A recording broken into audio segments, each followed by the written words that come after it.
a protest in the name of ICE detainees.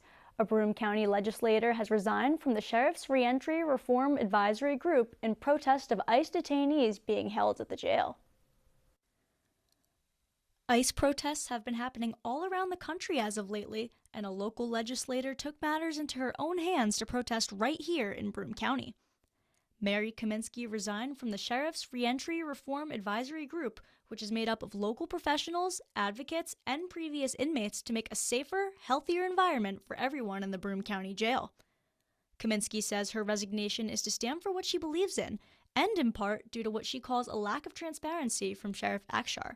This was not brought to the county executive, to the legislative body, or to the community. This is something the sheriff did on his own. It was not brought to us that he was going to be housing ICE detainees or that he was signing the 287G. Normally things like that first come to us to go through purchasing and law to assess the risk to the county, and that didn't happen in this instance. Kaminsky says she is opposed to the jail housing ICE detainees and says it could be grounds for getting sued. I think it's putting Broome County at a great risk because the federal government cannot be sued, but Broome County can be sued. And I know for a fact that there are literally people visiting these detainees because they would love nothing more than to bring a lawsuit on their behalf.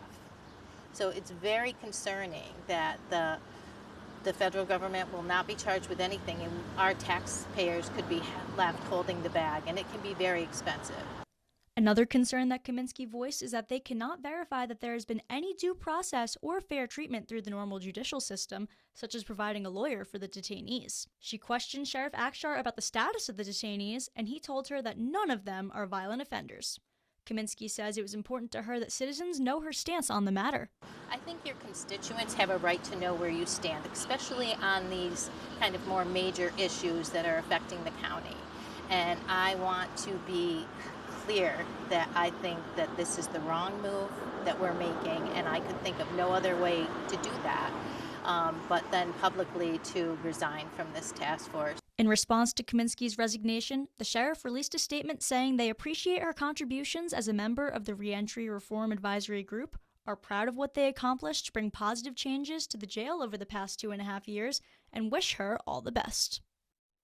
Sheriff Akshar highlighted many of the Reentry Reform Advisory Group's accomplishments in his statement, noting that they have added over 30 hours of weekly educational and rehabilitative programming, addressing the staffing crisis, introducing free access to online educational and vocational courses and books, along with rebuilding the discharge planning and reentry program to prepare inmates for success when they return to the community.